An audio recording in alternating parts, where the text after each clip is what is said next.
എന്നുള്ളത് കണ്ടെത്തുക. ഈ കൂടോത്രമൊക്കെ വരുമാനമാർഗമാക്കിയവരും മറ്റുള്ളവരെ നശിപ്പിക്കാൻ ഇറങ്ങിയവരും ആയ വ്യക്തികൾ അതിന്റെ ആളാണെങ്കിലും അവരൊക്കെ ഇതൊന്നും മനസ്സിലാക്കി വെക്കുന്നത് നല്ലതാണ്. അതുകൊണ്ട് കൂടോത്രം ചെയ്തിട്ടൊന്നും കാര്യമില്ല, നമ്മൾ പണിയെടുത്താലേ പാർട്ടി ഉണ്ടാവുകയുള്ളൂ. നമസ്കാരം. കോൺഗ്രസുകാർക്ക് മാത്രമല്ല കേരളത്തിന് മുഴുവൻ നാണക്കേടുണ്ടാക്കിയ സംഭവമാണ് KPCC അധ്യക്ഷൻ K. സുധാകരന്റെ വീട്ടിൽ കൂടോത്രം കണ്ടെത്തിയത്. ജനപ്രതിനിധികളായ രാഷ്ട്രീയക്കാർ, ഭരണഘടന തൊട്ട് സത്യപ്രതിജ്ഞ ചെയ്ത 2 പേർ പാതിരാത്രി കൂടോത്രം കുഴിച്ചെടുക്കുന്ന കാഴ്ചയിൽ കോൺഗ്രസ് എന്ന പാർട്ടി ഒരു വിശദീകരണവും നൽകേണ്ടതില്ലേ?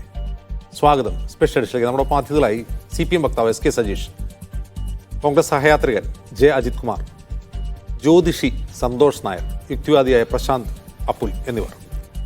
ആദ്യം അജിത് കുമാറിലേക്ക്. അജിത് കുമാർ, ഈ ഒരു വിഷയത്തിൽ കോൺഗ്രസ് എന്ന പാർട്ടി ഇതുവരെ പ്രതികരിച്ചിട്ടില്ല. കാരണം ഇതിലെ കഥാപാത്രങ്ങൾ ഒരാൾ KPCC അധ്യക്ഷനും മറ്റൊരാൾ MP യുമാണ്. യഥാർത്ഥത്തിൽ കോൺഗ്രസ് ഏതെങ്കിലും അർത്ഥത്തിൽ ഈ ഒരു സംഭവത്തോട് പ്രതികരിക്കേണ്ടതല്ലേ അജിത് കുമാർ?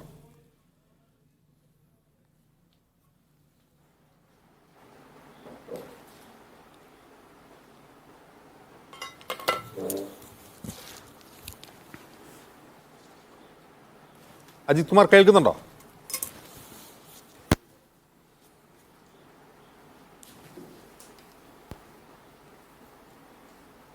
ശരി, ഞാൻ അജിത് കുമാറിലേക്ക് വരാം.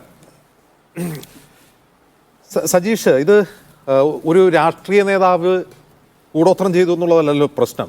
2 പേരും MP-മാരാണ്, 2 പേരും ഭരണഘടന തൊട്ട് സത്യപ്രതിജ്ഞ ചെയ്തവരാണ്. യഥാർത്ഥത്തിൽ കോൺഗ്രസ് പാർട്ടി ഈ ഒരു സംഭവത്തോട് പ്രതികരിക്കേണ്ടതല്ലേ സജീഷ്?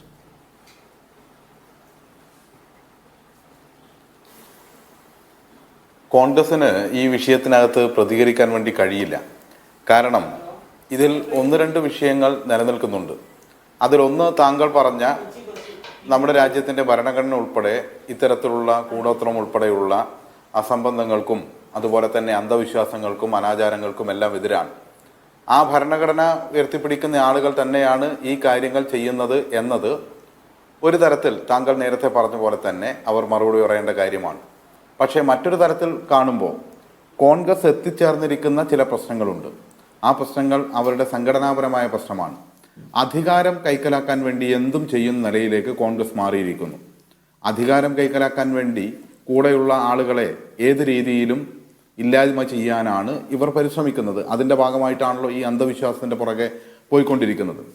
നേരത്തെ നമ്മൾ കണ്ടിട്ടുള്ള കാഴ്ച, എന്ത് നിയമവിരുദ്ധ പ്രവർത്തനവും നടത്തും. യൂത്ത് കോൺഗ്രസിൻ്റെ സംസ്ഥാന അധ്യക്ഷനാകാൻ വേണ്ടി ഒരു കൂട്ടർ അവർ ഇലക്ഷൻ കമ്മീഷൻ്റെ വ്യാജ ID കാർഡുകൾ 2 ലക്ഷത്തോളം നിർമ്മിക്കുന്ന സാഹചര്യം ഉണ്ടായി. അതായത് അധികാരം സംഘടനയ്ക്കകത്തും പൊതുവായും പിടിച്ചടക്കാൻ വേണ്ടി എന്തും ചെയ്യുന്ന നിലയിലേക്ക് മാറിയിരിക്കുന്നു എന്നതാണ് കോൺഗ്രസിൻ്റെ ഇപ്പോഴത്തെ അവസ്ഥ. ഒരു തരത്തിൽ പറഞ്ഞാൽ അധികാരത്തിൻ്റെ ധുര അവരെ കൊണ്ട് എന്തും ചെയ്യിക്കുന്ന നിലയിലേക്ക് മാറിയിരിക്കുകയാണ്. അതിൻ്റെ ഉദാഹരണം കൂടിയാണിത്. ആ ഘട്ടം വരുമ്പോൾ നമുക്കറിയാം, ജവഹർലാൽ നെഹ്റുവിൻ്റെ ഉൾപ്പെടെയുള്ള പാരമ്പര്യം, ആ പാരമ്പര്യത്തെ പണ്ടേ കോൺഗ്രസ് മറന്നു കഴിഞ്ഞതാണ്. അതുകൊണ്ട് അതിനെക്കുറിച്ച് നമ്മൾ ചർച്ച ചെയ്യുന്നതിൽ വലിയ അർത്ഥമോ കാര്യമോ ഇല്ല. എങ്കിലും അതെല്ലാം മറന്നുകൊണ്ടും മറച്ചു വെച്ചുകൊണ്ടും അധികാരത്തിന് വേണ്ടി എന്തും ചെയ്യുന്ന നിലയിലേക്കാണ് മാറുന്നത്. അവിടെയാണ് ഇത് ഏത് രീതിയിലെല്ലാമാണ് ഇവർ തന്നെ പറഞ്ഞിട്ടാണ് കാര്യങ്ങൾ പുറത്തേക്ക് വരുന്നത്. KPCC പ്രസിഡന്റിൻ്റെ കസേരയുടെ അടിയിലും അതുപോലെ തന്നെ വലിയ സുരക്ഷയുള്ള വീടിൻ്റെ അകത്തും ഒക്കെ ആയിട്ട് ഈ പണികളെല്ലാം ചെയ്തു വെച്ചിട്ടുണ്ട് എന്നാണല്ലോ ഇവർ തന്നെ പറയുന്നത്. ഞാൻ എങ്ങനെയാണ് രക്ഷപ്പെട്ടത് എന്നത് ഞാൻ തന്നെ അത്ഭുതപ്പെടുകയാണെന്ന് ശ്രീ സുധാകരൻ ഉൾപ്പെടെ പറയുന്ന സാഹചര്യത്തിലേക്ക് വരുമ്പോൾ ഇക്കൂട്ടർ എങ്ങോട്ടാണ് പോയിക്കൊണ്ടിരിക്കുന്നത്? ഒരു ആധുനിക കാലത്ത് അല്ലേ ഇവർ സംഘടനാ പ്രവർത്തനം നടത്തിക്കൊണ്ടിരിക്കുന്നത്? ആധുനിക കാലത്തിൻ്റെ രാഷ്ട്രീയമല്ലേ ഇവർ കൈകാര്യം ചെയ്തുകൊണ്ടിരിക്കുന്നത്? പുതിയ തലമുറ ആർട്ടിഫിഷ്യൽ ഇൻ്റലിജൻസിൻ്റെ മേഖലയിലേക്ക് പുതിയ വാതായനങ്ങൾ തുറക്കപ്പെടുമ്പോൾ ചൊവ്വയിലേക്കും അല്ലെങ്കിൽ ഈ നമ്മുടെ സ്പേസിൻ്റെ മറ്റ് തലങ്ങളിലേക്കുമെല്ലാം മനുഷ്യരെത്തിച്ചേരുന്ന സാഹചര്യത്തിൽ അറിവ് അങ്ങോട്ടങ്ങോട്ട് വികസിച്ചു പോകുമ്പോൾ അന്ധവിശ്വാസത്തിൻ്റെയും അനാചാരത്തിൻ്റെയും പിടിയിലമർന്ന് അധികാരത്തിന് വേണ്ടി മാത്രം പ്രയത്നിക്കുന്ന, അധികാരം കിട്ടാൻ വേണ്ടി എന്തും ചെയ്യുന്നവരായി മാറുന്ന ഒരു കൂട്ടരായി കോൺഗ്രസ് അധപ്പതിച്ചിരിക്കുന്നു. ഇത് ജനങ്ങൾക്ക് ബോധ്യമാകും, പുതിയ തലമുറയ്ക്ക് ബോധ്യമാകും. ഇതെല്ലാം നമുക്ക് വൈകാതെ ആളുകൾ തന്നെ പ്രതികരിക്കുമ്പോൾ മനസ്സിലാകുന്ന സാഹചര്യം ഉണ്ടാകും. ശരി, ശ്രീ അജിത് കുമാർ, ഈ വിഷയത്തിൽ കോൺഗ്രസ് പ്രതികരിച്ചിട്ടില്ല. കോൺഗ്രസ് എങ്ങനെ പ്രതികരിക്കും? കാരണം KPCC അധ്യക്ഷനാണ് ഇതിലൊരു കഥാപാത്രം, മറ്റൊരാൾ MP-യുമാണ്.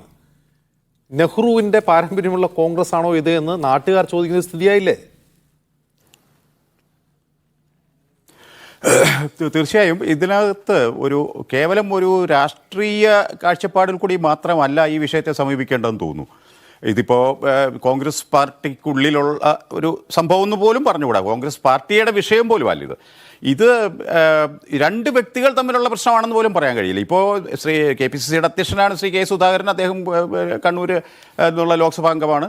അപ്പോൾ ഇതുമായി ബന്ധപ്പെട്ട് പറഞ്ഞു കേൾക്കുന്ന മറ്റൊരു പാർലമെൻറ്റ് മെമ്പറിൻ്റെയാണ്.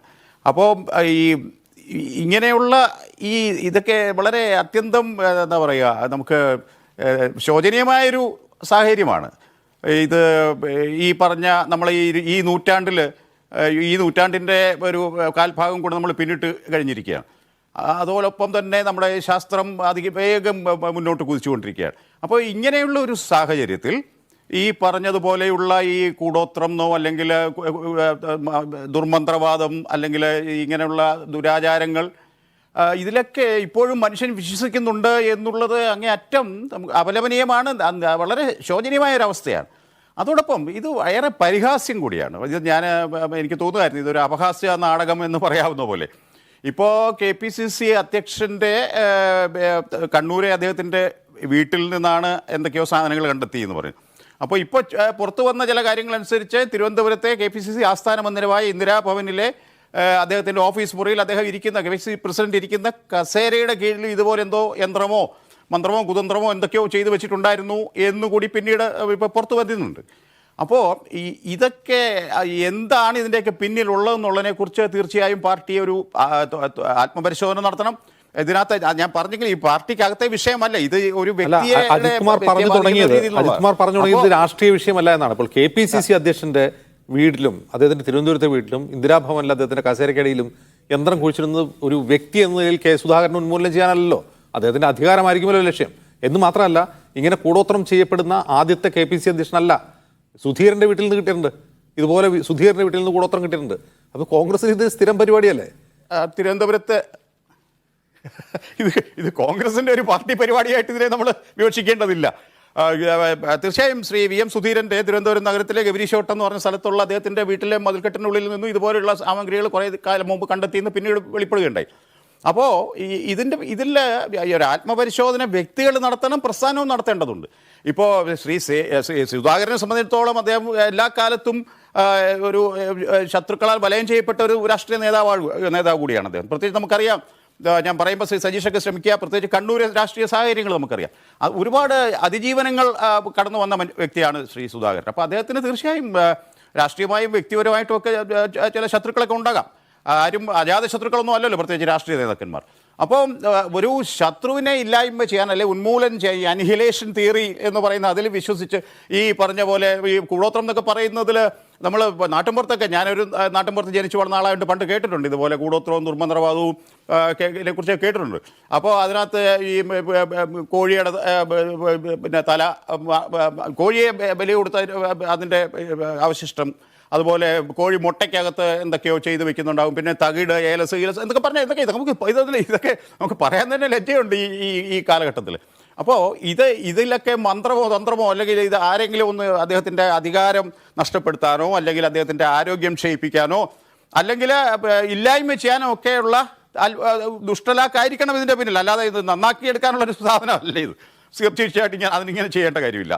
ഈ നന്നാക്കാൻ വേണ്ടി നമ്മൾ അതിനും ചില വിശ്വാസികൾ, നമുക്ക് എല്ലാ രാഷ്ട്രീയ പാർട്ടികളിലും വിശ്വാസികളുണ്ട്, അവിശ്വാസികളുണ്ട്, അന്ധവിശ്വാസികളുണ്ട്, പിന്നെ ഒരു വിശ്വാസം ഇല്ലാത്ത ആളുകളുമുണ്ട്.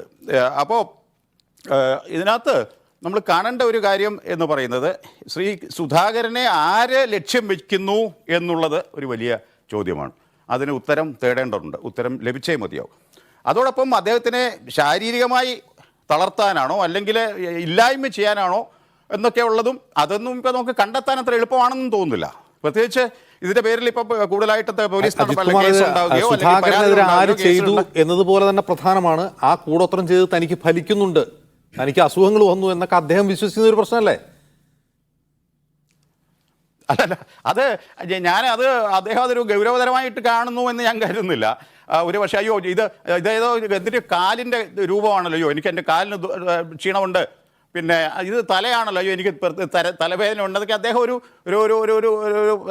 നിസാരവൽക്കരിച്ച് അതിനെ പറഞ്ഞു എന്നുള്ളത് അങ്ങനെ വിശ്വസിക്കാനാണ് എനിക്കിഷ്ടം. അല്ലാതെ അയ്യോ ഇത് കുടിച്ചിട്ടുകൊണ്ട് എനിക്ക് കാലിന് ബലക്ഷയം ഉണ്ടായി, അല്ലെങ്കിൽ എനിക്ക് നിരന്തരം തലവേദന ഉണ്ടായിക്കൊണ്ടിരിക്കുന്നു, ഇതൊക്കെ ഒരു തലവേദന തന്നെയാണ് രാഷ്ട്രീയ നേതാക്കന്മാർക്ക് തീർച്ചയായിട്ടും. പക്ഷേ ഇതിൻ്റെ പിന്നിലുള്ള ചേതോ വികാരം ആരാണ്, അതിൻ്റെ പിന്നിൽ ആരാണെന്നുള്ളത് കണ്ടുപിടിക്കേണ്ടത് അത്യന്താപേക്ഷിതമാണ്. ഞാൻ നേരത്തെ പറഞ്ഞ പോലെ ഇതൊന്നും ഒരു വിശ്വാസമല്ല, ഇത് വിശ്വാസത്തിൻ്റെ ഭാഗമല്ല.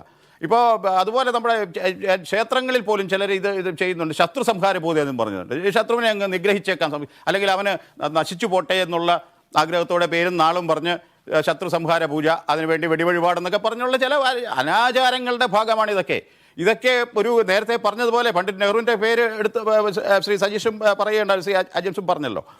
അപ്പോൾ ഈ പണ്ഡിറ്റ് നെഹ്റു അദ്ദേഹം ഒരിക്കലും ഒരു വിശ്വാസിയായിരുന്നില്ല. എല്ലാം നമ്മുടെ ഭരണഘടന തന്നെ പിന്നീട് എഴുതി ചേർത്താണ് ഒരു സെക്യുലർ ഡെമോക്രാറ്റിക് റിപ്പബ്ലിക്, നമ്മൾ മതേതര രാഷ്ട്രമാണിത്. പക്ഷേ അതോടൊപ്പം തന്നെ ഓരോ പൗരനും അവൻ്റെ മതത്തിൽ വിശ്വസിക്കാനോ വിശ്വസിക്കാതിരിക്കാനോ ഉള്ള അവകാശവും ഭരണഘടന നമുക്ക് വാഗ്ദാനം ചെയ്യുന്നുണ്ട്. അപ്പോൾ അങ്ങനെയുള്ള വിശ്വാസത്തെ മുറുകെ പിടിക്കുന്നവർ വിശ്വാസമായിട്ട് മുന്നോട്ട് പോട്ടെ, അത് അവർക്കൊരു ഊന്നുവടിയായിരിക്കും, മുന്നോട്ട് പോകാനുള്ള യാത്രയിൽ അവരെ അത് സഹായിക്കുന്നതായിരിക്കും. പക്ഷേ ഇങ്ങനെയുള്ള ഇതൊന്നും ഏത് വിശ്വാസത്തിൻ്റെ ഭാഗമാണ്, ഏത് നൂറ്റാണ്ടിലാണ് ഇവരൊക്കെ ജീവിക്കുന്നതെന്ന് നമ്മൾ ചിന്തിച്ചു പോയാൽ അതിനെ ആരെയും കുറ്റപ്പെടുത്തേണ്ട, നമ്മളത് ചെയ്യേണ്ടതില്ല.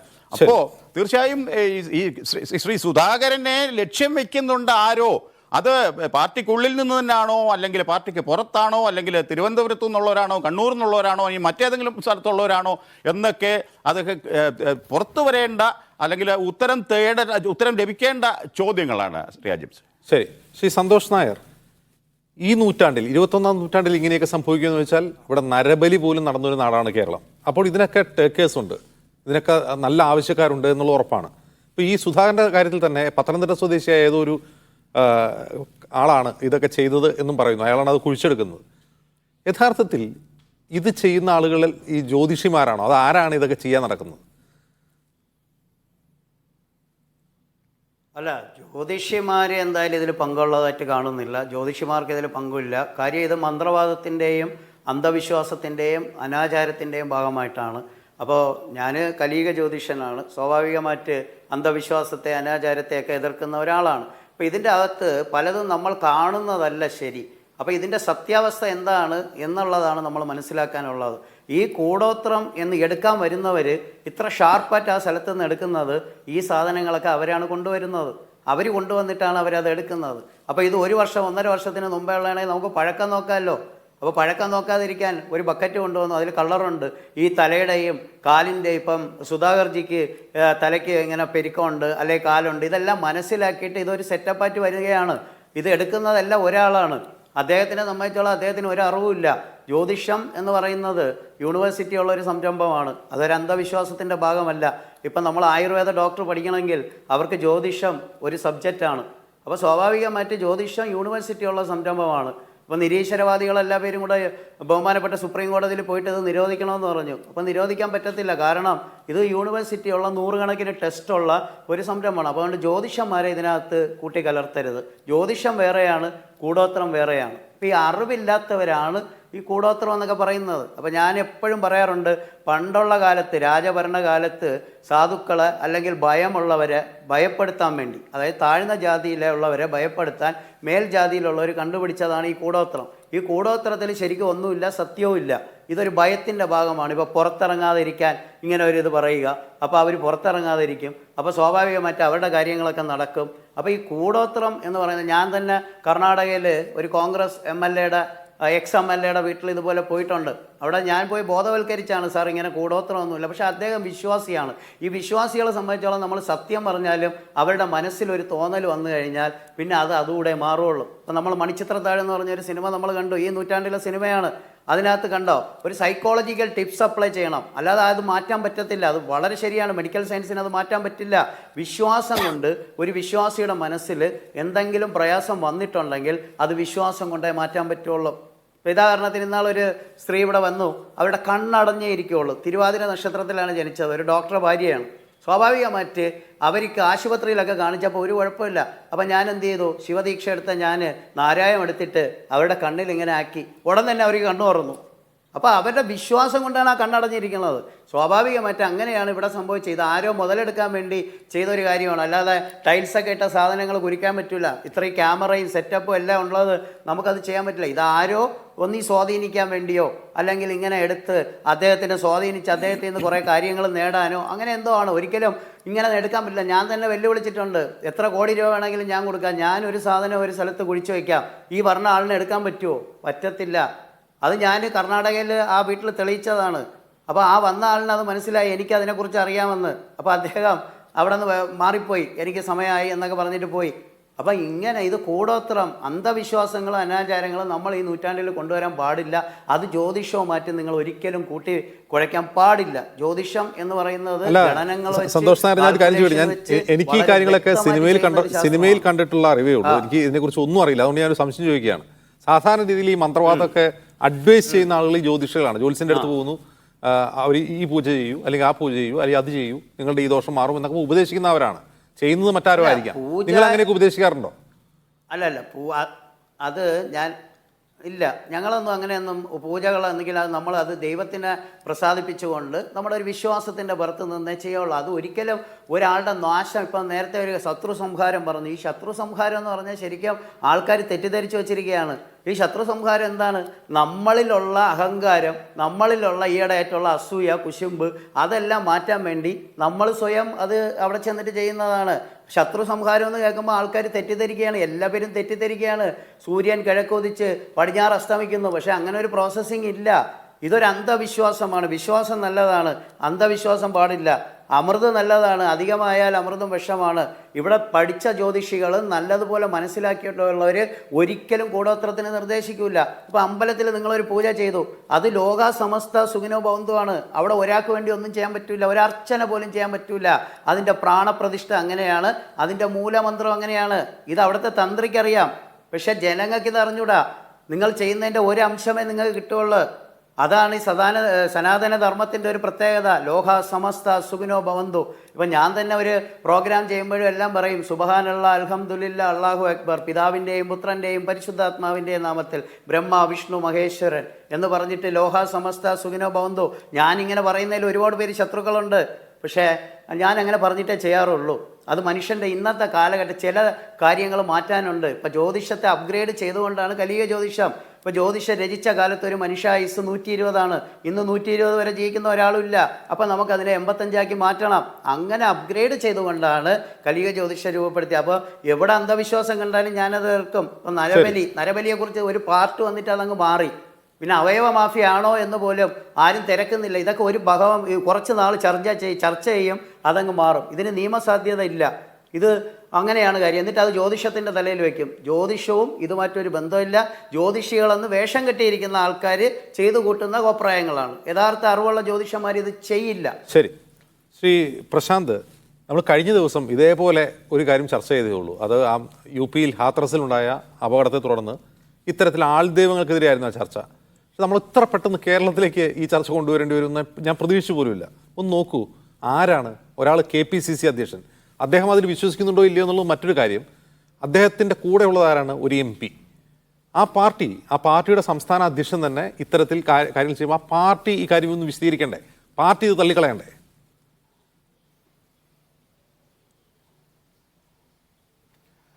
അജീംസ് കേൾക്കാമല്ലോ അല്ലേ? കേൾക്കാം, പറയാം. ഹലോ, കേൾക്കാം, പറഞ്ഞോളൂ. അജീംസ് പറഞ്ഞ വളരെ ശരിയാണ്. ഹാത്രാസിൽ നിന്ന് കേരളത്തിലേക്കുള്ള അല്ലെങ്കിൽ നടാലിലേക്കുള്ള ദൂരത്ര വലുതല്ല എന്ന് നമുക്ക് മനസ്സിലാവുന്നുണ്ടല്ലോ. പക്ഷേ ഇത് പലപ്പോഴും പറയുന്നത് പോലെ ഇതൊരു കേവലമായി വിശ്വാസത്തിൻ്റെ പ്രശ്നമായോ അല്ലെങ്കിൽ ഇതൊരു കോൺഗ്രസിൻ്റെ മാത്രം പ്രശ്നമായോ അല്ലെങ്കിൽ ഇത് രാഷ്ട്രീയക്കാരുടെ മാത്രം പ്രശ്നമായിട്ടോ നമുക്കത് വിലയിരുത്താൻ സാധിക്കില്ല.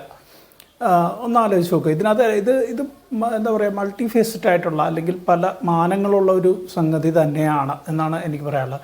നമ്മൾ പലപ്പോഴും കേട്ടിട്ടുള്ളത് വിശ്വാസം ഒരു ആശ്വാസമാണ് പലർക്കും എന്നാണ്. പലരും അങ്ങനെ വാദിക്കാറുണ്ട്. ഇവിടെ സത്യത്തിൽ അതിലുള്ള വിശ്വാസം കൊണ്ട് ഈ പറയുന്ന ആളുടെ ആശ്വാസം ഇല്ലാതാകുകയാണ് ചെയ്തത്. എനിക്ക് തലവേദന ഉണ്ടാവുന്നു, എനിക്ക് സ്ട്രെസ് ഉണ്ടെന്ന് ഇന്ന് ഡോക്ടറോട് പറഞ്ഞുള്ളൂ എന്നൊക്കെ അദ്ദേഹം പറയുന്നുണ്ട്.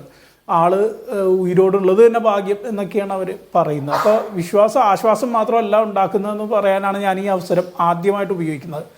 രണ്ടാമത് ഞാൻ പറയാൻ ആഗ്രഹിക്കുന്നത് എന്താണെന്ന് വെച്ച് കഴിഞ്ഞാൽ, ഇതൊരു കോൺഗ്രസിൻ്റെ മാത്രം പ്രശ്നമാണോ എന്നുള്ളതല്ല. ഒരു പാർട്ടിക്കുള്ളിൽ ഉണ്ടാകുന്ന ഒരു ഇപ്പം ഞാൻ എൻ്റെ ഒരു മിതമായ അറിവ് വെച്ച് ഞാൻ വിചാരിക്കുന്നത്, കാരണം KPCC പ്രസിഡൻ്റ് സീറ്റിൻ്റെ അടിയിലും വീടിൻ്റെ ഒരു 3 അടി താഴ്ചയിലൊക്കെ ഇത് കുഴിച്ചിടണമെങ്കിൽ തീർച്ചയായിട്ടും, പിന്നെ ഗ്രൂപ്പ് വഴക്കിന് വളരെയധികം ഫേമസ് ആയിട്ടുള്ള, വളരെയധികം പ്രസിദ്ധമായിട്ടുള്ള കോൺഗ്രസ്സിലാണെങ്കിൽ ഇത് ആരായിരിക്കും വെച്ചിട്ടുണ്ടാവുക എന്നുള്ളത് നമുക്ക് ഊഹിക്കാവുന്നുള്ളൂ. അപ്പോൾ ആ ഒരു ഊഹത്തിൻ്റെ പുറത്ത് ഞാൻ പറയുകയാണ്, ഇത് കൊട്ടേഷൻ കൂടോത്രത്തിലേക്ക് മാറി എന്നുള്ളതാണ് നമ്മുടെ ഒരു ഈ കോൺഗ്രസിൽ സംഭവിച്ചിരിക്കുന്ന ഒരു കാര്യം എന്നുള്ളത് ഒഴിച്ചാൽ ഇത്തരം വഴക്കുകൾ എല്ലാ പാർട്ടികളിലും ഉണ്ടാകുന്നതാണ് എന്ന് പറയാം. അപ്പോൾ ഇത് കോൺഗ്രസിന് മാത്രം ഒരു പ്രശ്നമാണ് എന്ന് ഞാൻ വിചാരിച്ചിട്ടില്ല. പക്ഷേ ഇത് കൂടോത്രത്തിലൂടെ ചെയ്യാമെന്ന് പറയുന്നതാണ്. പക്ഷേ ഇതിനേക്കാൾ, ഈ 2 കാര്യത്തെക്കാളേറെ എനിക്ക് ഏറ്റവും പ്രശ്നമായിട്ട് തോന്നുന്നത് ഈ KPCC പ്രസിഡന്റ് അല്ലെങ്കിൽ ഒരു MP ആയിട്ടുള്ള സുധാകരനും, അല്ലെങ്കിൽ അതേപോലെ തന്നെ മറ്റൊരു MP ആയിട്ടുള്ള രാജ്മോഹൻ ഉണ്ണിത്താൻ്റെയും ഈ വിശ്വാസം എന്ന് പറയുന്ന ഒരു സംഗതി വ്യക്തിപരമായ ഒന്നാണോ എന്നുള്ളതാണ്. അല്ലെങ്കിൽ ഇത് വെക്കാമെന്ന് വിചാരിച്ചിട്ടുള്ള ഒരാളുണ്ടാവുമല്ലോ, അതാരാണെങ്കിലും അയാളുടെ ഇതേപോലെ തന്നെ അത്രയും സ്വാധീനമുള്ളൊരു വ്യക്തിയായിരിക്കണം എന്നാണ് ഞാൻ വിചാരിക്കുന്നത്. കാരണം ഇത് കുഴിച്ചെടുത്ത് 3 അടി താഴ്ചയിലൊക്കെ കുഴിച്ചിടാൻ പാകത്തിന് ചെയ്യണമെങ്കിൽ അങ്ങനെ ഒരാളായിരിക്കണം. ഇവരുടെയൊക്കെ ഒരു എന്താണ് ശാസ്ത്രബോധവും അതുപോലെ തന്നെ ധാർമ്മികതയും എന്താണ്, അതായത് നേരെ രാഷ്ട്രീയം നടത്താതെ ഇങ്ങനെ കൂടോത്രം ചെയ്ത് കൂടെ നിൽക്കുന്ന ആൾക്കാരെ വകവരുത്താമെന്ന് ചിന്തിക്കുന്ന ഒരാളുടെ എന്താ പറയുക വിവരക്കേട് എന്താണ് എന്നുള്ളത് നമ്മൾ ഒന്ന് ആലോചിക്കണം. ഒപ്പം തന്നെ ഇവരുടെ ധാർമ്മികത എന്താണ്, നേരെ പോകുമെന്നുള്ളതിന് പകരമായി ഇത്തരം കൂടോത്രത്തിലൂടെ ആളുകളെ ഇല്ലാതാക്കാം അല്ലെങ്കിൽ ആളുകളെ ബുദ്ധിമുട്ടിക്കാം എന്ന് പറയുന്ന ഒരു പോയിൻ്റാണ് അവർ ആലോചിക്കുന്നത് എങ്കിൽ അത് തീർച്ചയായിട്ടും അതൊരു സാമൂഹിക പ്രശ്നമായിട്ട് തന്നെ നമ്മൾ കണക്കാക്കണം എന്നാണ്. പ്രത്യേകിച്ച് ഇത്തരത്തിലുള്ള സാമൂഹികാവസ്ഥകളിൽ നിൽക്കുന്ന മനുഷ്യർ, വളരെ നേതൃത്വത്തിൽ നിൽക്കുന്ന മനുഷ്യർ, അതായത് ഡിസിഷൻ മേക്കിങ്ങിലിരിക്കുന്ന മനുഷ്യർ, ആ മനുഷ്യർ എടുക്കുന്ന തീരുമാനങ്ങളും ഇത്തരം വിശ്വാസങ്ങൾ സ്വാധീനിക്കില്ലേ എന്നാണ് നമ്മൾ മനസ്സിലാക്കേണ്ട ഒരു കാര്യം. പ്രത്യേകിച്ച് വിശ്വാസത്തിന് രാഷ്ട്രീയത്തിൽ വളരെയധികം കടന്നുകയറ്റം നടത്തിക്കൊണ്ടിരിക്കുന്ന ഈ ഒരു അവസ്ഥയിൽ കൂടോത്രം ഫലിക്കുകയില്ല എന്നുള്ളൊരു ചർച്ച നമുക്ക് വേണമെങ്കിൽ മാസങ്ങളോളം ചെയ്യാം. ഇപ്പോൾ അദ്ദേഹം പറഞ്ഞതുപോലെ, ഈ ജ്യോതിഷി പറഞ്ഞതുപോലെ നല്ല ജ്യോതിഷികൾ ഇത് ചെയ്യില്ല, കള്ള ജ്യോതിഷികളാണ്. ആരാണ് കള്ള ജ്യോതിഷികൾ എന്ന് പറയുന്നത്? ഈ കൂടോത്രം ചെയ്യുന്നവരൊക്കെ എന്ന് വേണമെങ്കിൽ പറയാം. ജ്യോതിഷി എന്ന് പറയുന്നത് ഈ കൂടോത്രത്തിലേക്കുള്ള കൂടോത്രമോ അല്ലെങ്കിൽ മന്ത്രവിധി പരിഹാരങ്ങളിലേക്കുള്ള, അവിടെ നിന്നാണ് ഇതെല്ലാം തുടങ്ങുന്നത്. അവിടേക്കുള്ള ഒരു പ്രധാന ഗേറ്റ് വേ ആണ് ഈ ജ്യോതിഷി എന്ന് പറയുന്നത്. നമ്മളൊരു പ്രശ്നവുമായിട്ട് ജ്യോതിഷിയിലേക്ക് സമീപിക്കുന്നു, അവിടെ നിന്നാണ് പിന്നെ അതിൻ്റെ പരിഹാരങ്ങളും ഈ പ്രശ്നങ്ങളും ഒക്കെ ഉണ്ടാകുന്നത്. തീർച്ചയായിട്ടും ഞാൻ വിചാരിക്കുന്നത് ഈ കേസിലും ഇതുപോലെ എന്തെങ്കിലും ഒരു അസുഖം കൊണ്ടോ മറ്റു മനപ്രയാസങ്ങൾ കൊണ്ടോ ഒരു ജ്യോതിഷിയുടെ അനുഭവം, ഒരാൾക്കൊരു പ്രശ്നം ഉണ്ടെങ്കിൽ ജ്യോതിഷിയുടെ മുമ്പിൽ ഒന്ന് പ്രശ്നം വെക്കുകയാണ്, അത് തന്നെ ഒരു പ്രശ്നമാണ്. അത് തന്നെ ഒരു പ്രശ്നമാണ്. അപ്പോൾ ഇങ്ങനെയായിരിക്കും സംഭവിച്ചുള്ളത്. പക്ഷെ അതിനേക്കാളൊക്കെ ഞാൻ ഇവിടെ കാണുന്ന ഒരു വലിയ പ്രശ്നം എന്ന് പറയുന്നത് ഇതിൻ്റെ ഈ ഡിസിഷൻ പവറിൽ നിൽക്കുന്ന ആളുകളുടെ ഈ വിശ്വാസബോധം അത് ഈ സമൂഹത്തെ എങ്ങനെ ബാധിക്കുമെന്നുള്ളതാണ്. അതുകൂടി നമ്മൾ ചർച്ച ചെയ്യേണ്ടതുണ്ട് എന്ന് തന്നെയാണ് ഞാൻ വിചാരിക്കുന്നത്. കാരണം നാളെ ഒരു പ്രത്യേക ഘട്ടത്തിൽ, അല്ലെങ്കിൽ ഇതായിരിക്കാം പലപ്പോഴും, ഇപ്പം നമ്മൾ പലപ്പോഴും പറയാറുണ്ട്, പല സ്ഥലങ്ങളും നമ്മുടെ പല പൊതു ഇടങ്ങൾ പോലും മതചടങ്ങുകൾ ഉണ്ടാവുന്നത് എന്ന് പറയുന്നത് അത് വെറുതെ ഉണ്ടാവുന്നതല്ല. ഇപ്പം നമ്മൾ ഇത് ഡിസിഷനെ ബാധിക്കുന്നുള്ള പലതരം ഉദാഹരണങ്ങളുണ്ട്. നമുക്കറിയാം, നോർത്ത് ഇന്ത്യയിലെ ഒരു സ്ഥലത്ത് ഒരു സന്യാസിയുടെ ഉപദേശത്തിലാണ് ആർക്കിയോളജി വകുപ്പ് സ്വർണം കണ്ടെത്താൻ വേണ്ടി കുഴിച്ചെടുക്കുന്നത്. അയാൾക്ക് സ്വപ്നം കണ്ടു എന്ന് പറഞ്ഞിട്ടാണ്. അപ്പോൾ ഇത് ഇത്തരത്തിൽ കുറച്ചുകൂടെ അതൊരു ഉദ്യോഗസ്ഥ ലെവലിലായിരുന്നുവെങ്കിൽ ഒരുപക്ഷെ നാളെ ഈ പറയുന്ന നമ്മുടെ MP-മാർ എടുക്കുന്ന ഒരു തീരുമാനം ഈ വിശ്വാസങ്ങളെ അടിസ്ഥാനപ്പെടുത്തിക്കൊണ്ട് ആണ് എങ്കിൽ, അല്ലെങ്കിൽ നമ്മുടെ കേസ് അന്വേഷണം ഒക്കെ ഈ ഇത്തരം വിശ്വാസങ്ങളെ അടിസ്ഥാനപ്പെടുത്തിക്കൊണ്ടാണെങ്കിൽ നമ്മുടെ രാജ്യത്തിൻ്റെ അവസ്ഥ എന്തായിരിക്കും എന്നുള്ളത് നമ്മൾ ഈ പോയിന്റിലെങ്കിലും ചിന്തിച്ച് തുടങ്ങേണ്ടിയിരിക്കുന്നു എന്നാണ് എനിക്ക് പറയാനുള്ളത്. ശരി, ശ്രീ സജീഷ്, ഈ നരബലി നടന്ന സമയത്ത്, പത്തനംതിട്ടയിൽ നരബലി നടന്ന സമയത്ത് നമ്മുടെ നിയമസഭയിൽ അത് ചർച്ചയായിരുന്നു. ആ സമയത്ത് MLA ആയ KD പ്രസേനൻ ഒരു സ്വകാര്യ ബില്ല് അവതരിപ്പിച്ചു. ആ ബില്ല് വായിച്ചു നോക്കിയാൽ അത് മഹാരാഷ്ട്രയിലെ അന്ധവിശ്വാസം, അനാചാരങ്ങൾ തടയാനുള്ള നിയമത്തിൻ്റെ ഏതാണ്ട് ഈ അതേ കോപ്പി തന്നെയാണ്, അതേ തന്നെ ടെക്സ്റ്റുകളാണ് അതിലുള്ളത്. അപ്പോൾ അന്ന് സർക്കാർ സ്വീകരിച്ച നിലപാട്, സർക്കാർ തന്നെ ഈ അന്ധവിശ്വാസങ്ങളും അനാചാരങ്ങളും തടയാൻ ഒരു നിയമം കൊണ്ടുവരുന്നുണ്ട് എന്നാണ്. വർഷങ്ങൾ കഴിഞ്ഞു. യഥാർത്ഥത്തിൽ ആ നിയമം രൂപീകരിച്ച് നടപ്പാക്കേണ്ട ഒരു സ്ഥിതിയിലേക്ക് കേരളം മാറിയിട്ടില്ലേ സജീഷ്?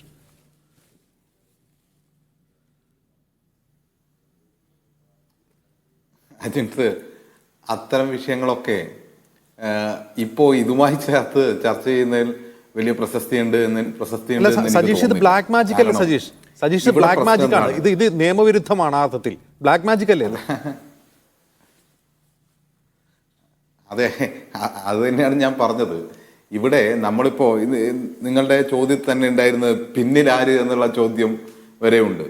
പിന്നിലാര് എന്ന ചോദ്യം ചോദിക്കുന്ന സമയത്ത് ആരാണ് ഇതിൻ്റെ പിന്നിൽ, അതിൻ്റെ ഉദ്ദേശം എന്ത്, അതിലെ പൊളിറ്റിക്കലായ താല്പര്യം എന്ത്, അല്ലെങ്കിൽ മറ്റ് താല്പര്യം എന്ത്, ഇത് പരിശോധിക്കുമ്പോൾ നമ്മൾ നിയമത്തിൻ്റെയും മറ്റു കാര്യങ്ങളിലേക്കും പോകാം, അതിലേക്കൊക്കെ പോകുന്നതിൽ തെറ്റില്ല. പക്ഷെ പിന്നിൽ ആരുണ്ട് എന്ന് നമ്മൾ പരിശോധിക്കുമ്പോൾ നമ്മൾ കാണേണ്ട ഏറ്റവും പ്രധാനപ്പെട്ട ഒരു കാര്യം, ഈ തിരുവനന്തപുരത്തെ KPCC പ്രസിഡന്റിന്റെ കസേരയുടെ അടിയിൽ വെച്ചിട്ടുണ്ടെങ്കിൽ അത് കേരളത്തിലെ പ്രതിപക്ഷ നേതാവാനേ വഴിയുള്ളൂ. ഡൽഹിയിലെ കസേരയുടെ അടിയിലും വെച്ചിട്ടുണ്ട് എന്നാ പറഞ്ഞത്. അങ്ങനെയാണെങ്കിൽ അത് KC വേണുഗോപാലാണ് സാധ്യത. അപ്പോൾ ഡൽഹിയിലും കേരളത്തിലും ആരാണ് ഈ സുധാകരന്റെ കസേരയ്ക്ക് പിന്നിൽ നിന്ന് ചരട് വലിക്കുന്നതെന്ന് പരിശോധിച്ചാൽ കോൺഗ്രസിന് ഇത് എളുപ്പത്തിൽ കണ്ടുപിടിക്കാൻ വേണ്ടി പറ്റും. അത് സാമാന്യ യുക്തിയിൽ തന്നെ അത്തരം കാര്യങ്ങൾ മനസ്സിലാക്കാൻ വേണ്ടി കഴിയും. അപ്പോൾ പ്രശ്നം എവിടെയാണ്? പ്രശ്നം നമ്മൾ ഗൗരവത്തിൽ കാണേണ്ടത് ഇവർ കൂടോത്രം നടത്തിയോ അല്ലെങ്കിൽ ഇത്തരത്തിലുള്ള ആഭിചാര പ്രവർത്തനങ്ങൾ നടത്തുന്നോ അത് നിയമത്തിലൂടെ തടയേണ്ടതുള്ള, അതെല്ലാം നമ്മൾ സജീവമായി കേരളീയ പൊതുസമൂഹത്തിൽ ചർച്ച ചെയ്യേണ്ടതും അത്തരം ചർച്ചകൾ നടക്കുന്നുണ്ട്. അതിൽ പ്രതിപക്ഷത്തിന് അഭിപ്രായം പറയാം, നിയമസഭയിൽ പറയാം, ഈ കോൺഗ്രസിന് തന്നെ സ്വകാര്യ ബില്ലോ അല്ലെങ്കിൽ ബില്ലോ ഒക്കെ കൊണ്ടുവരാം. അതൊക്കെ വേറെ വിഷയമാണ്. ഇവിടെ എന്താണ് പ്രശ്നം? ഇവിടെ വളരെ ഗൗരവത്തോടെ കാണേണ്ടത്, എക്കാലത്തും കോൺഗ്രസിന്റെ ചരിത്രം പരിശോധിച്ചാൽ ആ ചരിത്രത്തിലും വർത്തമാനകാലത്തിലും അധികാരം എന്നത് കോൺഗ്രസിന് വളരെ പ്രധാനപ്പെട്ടതാണ്. അധികാരം നഷ്ടപ്പെട്ടു പോയാൽ കോൺഗ്രസിന് ഭ്രാന്ത് പിടിക്കും. അധികാരം നഷ്ടപ്പെടും എന്ന് തോന്നിയാലും കോൺഗ്രസ്സുകാർക്ക് ഭ്രാന്ത് പിടിക്കും. അതാണല്ലോ നമ്മുടെ രാജ്യത്തെ ഭരണഘടനയെ പോലും നിശ്ചലമാക്കി അടിയന്തരാവസ്ഥയ്ക്ക് കാരണമായത്. അത്തരത്തിലൊരു ഭ്രാന്ത് പിടിച്ച് അധികാരം നഷ്ടപ്പെട്ടു പോകും എന്ന ഒരു അവസ്ഥയായിരുന്നു. അവിടെ നിന്ന് ഇങ്ങോട്ട് നിരവധി ഉദാഹരണങ്ങളുണ്ട്, ഞാൻ അതിലേക്കൊന്നും പോകുന്നില്ല. കേരളത്തിലേക്ക് തന്നെ വന്ന് പരിശോധിച്ചാൽ ഇത്തരം കാര്യങ്ങൾ നിരവധി കാണാൻ വേണ്ടി കഴിയും. അതിൻ്റെ ഭാഗമായിട്ടുള്ള അധികാര തർക്കങ്ങൾ കാണാൻ വേണ്ടി പറ്റും. ഇതിൻ്റെ ഏറ്റവും ഒടുവിൽ ഞാൻ കൂടോത്രത്തിനേക്കാളൊക്കെ വലുതായി കാണുന്നത് ഇതിപ്പോൾ കോൺഗ്രസിന്റെ അധികാരം പിടിച്ചെടുക്കാൻ വേണ്ടിയിട്ടാണല്ലോ KPCC പ്രസിഡന്റിന്റെ കസേരയുടെ അടിയിൽ എന്തോ തകിട് കൊണ്ടുവച്ചു അല്ലെങ്കിൽ എന്തൊക്കെയോ ചെയ്തു എന്നൊക്കെ പറയുന്നത്. എന്നാൽ നമ്മുടെ ഇലക്ഷൻ കമ്മീഷന്റെ നമ്മൾ ഏറ്റവും വിലമതിക്കുന്ന, നമുക്കൊക്കെ ആലോചിച്ച് നോക്കിയാൽ അറിയാം, നമ്മുടെയൊക്കെ ചിത്രം ഒന്ന് ആ ഇലക്ഷൻ കമ്മീഷന്റെ ID കാർഡിൽ നിന്ന് മാറ്റി കിട്ടണം എന്നൊരു ആഗ്രഹം ഉണ്ടായിരുന്നു. കാരണം കണ്ണൂർ സൈഡിലേക്ക്, മൂക്ക് വേറൊരു സൈഡിലേക്കാണ്. അതുപോലും മാറ്റിക്കിട്ടാൻ വലിയ പ്രയാസമാണ്. അപ്പോഴാണ് 2 ലക്ഷത്തോളം ഇലക്ഷൻ ID കാർഡ് വ്യാജമായി നിർമ്മിച്ച് യൂത്ത് കോൺഗ്രസിന്റെ തെരഞ്ഞെടുപ്പ് നടത്തുന്നത്. ഇതാണ് കോൺഗ്രസിന്റെ ഒരു പ്രത്യേകത എന്ന് പറയുന്നത്. അതേപോലെ തന്നെ ഇപ്പോൾ അവർക്ക് അധികാരം കിട്ടാൻ വേണ്ടി ഇത്തരത്തിലുള്ള കുൽസിതം എന്ന് വിശേഷിപ്പിക്കാൻ വേണ്ടി കഴിയുന്ന കാര്യങ്ങൾ ഉൾപ്പെടെ അവർ ചെയ്തുകൊണ്ടിരിക്കുകയാണ്. ഇത് പൊതുസമൂഹമാണ് വിലയിരുത്തേണ്ടത്. അവിടെ വിശ്വാസത്തിന്റെയോ അവിശ്വാസത്തിന്റെയോ നിയമത്തിന്റെയോ മറ്റൊന്നുമല്ല പ്രശ്നം ഉദിക്കുന്നത്. അധികാരത്തിന് വേണ്ടി എന്തും ചെയ്യുന്ന ഒരു കൂട്ടരായി മാറിയിരിക്കുന്നു. അതിന് ഇത്തരം യുക്തിവിരുദ്ധമായി, ശാസ്ത്രവിരുദ്ധമായി ഇത്തരം കാര്യങ്ങൾ ചെയ്യുമ്പോൾ ഒരു പുതിയ തലമുറ ഈ കേരളത്തിലുണ്ട്. അവരെങ്ങനെയാണ് ഈ രാഷ്ട്രീയ പ്രസ്ഥാനത്തെയും രാഷ്ട്രീയ നേതൃത്വത്തെയും നോക്കിക്കാണേണ്ടത് എന്നതിന് കൂടി കോൺഗ്രസ് മറുപടി പറയേണ്ടതുണ്ട്. എങ്ങനെയാണ് ഈ പറഞ്ഞ ആർട്ടിഫിഷ്യൽ ഇന്റലിജൻസിന്റെ കാലത്ത്, അതുപോലെ തന്നെ ലോകം സ്പേസിൽ മുന്നേറിക്കൊണ്ടിരിക്കുന്ന ഒരു കാലത്ത്, ചൊവ്വയിലേക്ക് നമ്മൾ പര്യവേഷണം നടത്തിക്കൊണ്ടിരിക്കുന്ന ഒരു കാലത്ത്, മനുഷ്യനെ എത്തിക്കാൻ വേണ്ടി നമ്മുടെ രാജ്യം ഉൾപ്പെടെ ശ്രമിച്ചുകൊണ്ടിരിക്കുന്ന ഒരു കാലത്ത്, ആ തലമുറ, പഠിച്ചുകൊണ്ടിരിക്കുന്ന തലമുറ, പുതിയ തലമുറയുടെ മുന്നിലേക്ക് എങ്ങനെയാണ് ഈ കോൺഗ്രസ്, അവരെന്ത് നയമാണ് മുന്നോട്ട് വെക്കുന്നത്? ഈ നാടിന്റെ മുന്നോട്ടുള്ള പോക്കിനാണോ, അല്ല പ്രാകൃത കാലത്തേക്ക് ഈ നാടിനെ തിരിച്ചു കൊണ്ടുപോകുന്ന ഒരു നേതൃത്വമാണോ ഉള്ളത് എന്നതെല്ലാം മറുപടി പറയേണ്ട ഉത്തരവാദിത്തം ഈ കോൺഗ്രസിനുണ്ട്. രാഷ്ട്രീയ താല്പര്യം സജീഷ്, ആ പാർട്ടിയിൽ മറിച്ച് ചിന്തിക്കുന്ന ആളുകളും ഉണ്ടായേക്കാം. ഇപ്പോൾ ഇന്ന് ഉദാഹരണത്തിന് അബിൻ വർക്കി എന്ന് പറയുന്ന യൂത്ത് കോൺഗ്രസ് നേതാവ് അവരുടെ ഒരു ക്യാമ്പിൽ പ്രസംഗിക്കുന്നത് നമ്മൾ കേട്ടതാണ്. അതിരൂക്ഷമായാണ് ഈ കൂടോത്രത്തെ അദ്ദേഹം വിമർശിക്കുന്നത്. എൻ്റെ ക്വസ്റ്റൻ അതല്ല. അപ്പം നോക്കൂ, കേരളത്തിൽ ഇത്തരത്തിലുള്ള ആഭിചാര ക്രിയകൾ, മന്ത്രവാദ പ്രക്രിയകളൊക്കെ ധാരാളമുണ്ട്. ഇല്ല എന്ന് പറഞ്ഞ് കണ്ണടച്ച് ഇരുട്ടാക്കിയിട്ട് കാര്യമില്ല. കാരണം അവിടെ പത്രം തുറന്നാലും വഴിയിലൂടെ പോകുമ്പോൾ പോസ്റ്റിലൊക്കെ ഇതിൻ്റെയൊക്കെ പരസ്യം നമ്മൾ കാണുന്നുണ്ട്. എൻ്റെ ക്വസ്റ്റൻ ഇതാണ്, ഒരു നരബലിയിലേക്ക് എത്തിയൊരു സംസ്ഥാനമാണ്, ഇത്തരത്തിലുള്ള അന്ധവിശ്വാസങ്ങൾ നരബലിയിലേക്ക് എത്തിയ സംസ്ഥാനത്ത് നിയമം മൂലം ഇത്തരം നടപടികളെ നിരോധിക്കേണ്ട ഉത്തരവാദിത്വം സർക്കാരിനുണ്ടല്ലോ സജീഷ്. അങ്ങനെ ചെയ്യും, ഞങ്ങൾ ആ നിയമനിർമ്മാണം നടത്തും എന്ന് സർക്കാർ പറഞ്ഞതാണെന്ന്. അത് ഇതുവരെ പ്രാവർത്തികമായിട്ടില്ല. ഇപ്പോൾ അതിൻ്റെ ഇരയാവുന്നത് ഒരു സുധാകരനാണ്. ഇന്നിപ്പോൾ കൂടോത്രമാണ്, നാളെ നരബലിയാണെങ്കിലോ കോൺഗ്രസിനകത്ത്? കോൺഗ്രസിനകത്ത് നരബലിയൊക്കെ നടന്നിട്ടുണ്ട്. കോൺഗ്രസിനകത്ത് നരബലി ഈ അധികാര തർക്കത്തിന്റെ ഭാഗമായി ഒരുപാട് നടന്നിട്ടുണ്ട്. അതൊന്നും കേരളത്തിലെ മാധ്യമങ്ങൾ ചർച്ച ചെയ്തില്ല എന്നുള്ളതുകൊണ്ടാണ് നരബലി ശരിക്കും കേൾക്കാത്തത്. തൃശ്ശൂരിൽ ലാൽജിയും ഹനീഫയും മധു ഈച്ചരത്തും കൊല്ലപ്പെട്ടത് ഈ അധികാര വടംവലിയുടെ ഭാഗമായിട്ടാണ്. അതിനെ നരബലി എന്നാണ് വിശേഷിപ്പിക്കേണ്ടത്. ഇവിടെ താങ്കൾ പറഞ്ഞ പോലെ അബിൻ വർക്കി ശക്തമായി പ്രതിഷേധിച്ചു. എന്താ കാരണം? അബിൻ വർക്കി ഇതിന്റെ ഇരയാണ്. കൂടോത്രത്തിന്റെ ഇരയല്ല അബിൻ വർക്കി, പക്ഷേ വ്യാജ ഇലക്ഷൻ ID കാർഡിന്റെ ഇരയാണ് അബിൻ വർക്കി. ഇല്ലെങ്കിൽ ഇപ്പോൾ യൂത്ത് കോൺഗ്രസിന്റെ പ്രസിഡന്റ് ആകേണ്ടിയിരുന്നത് താങ്കൾക്ക് തന്നെ പരിചയമുള്ള ഏത് കോൺഗ്രസിന്റെ ആളുകളോടും ചോദിച്ചാൽ അവർ സ്വകാര്യമായി പറയുന്നത് യഥാർത്ഥ തെരഞ്ഞെടുപ്പ് നടന്നിരുന്നെങ്കിൽ അബിൻ വർക്കി ആയിരുന്നു പ്രസിഡന്റ് ആവേണ്ടത് എന്ന് അവർ തന്നെ സ്വകാര്യമായി പറയും. അതുകൊണ്ട് ആ അടിയൊന്ന് മറ്റതിന്റെ അടിയൊന്ന് കിട്ടിയ ആളാണ് എന്നുള്ളത് കൊണ്ട് കൂടോത്രത്തിലും അബിൻ വർക്കിക്ക് ശക്തമായ പ്രതിഷേധം ഉണ്ടാകും എന്നുള്ള കാര്യത്തിൽ തർക്കമില്ല.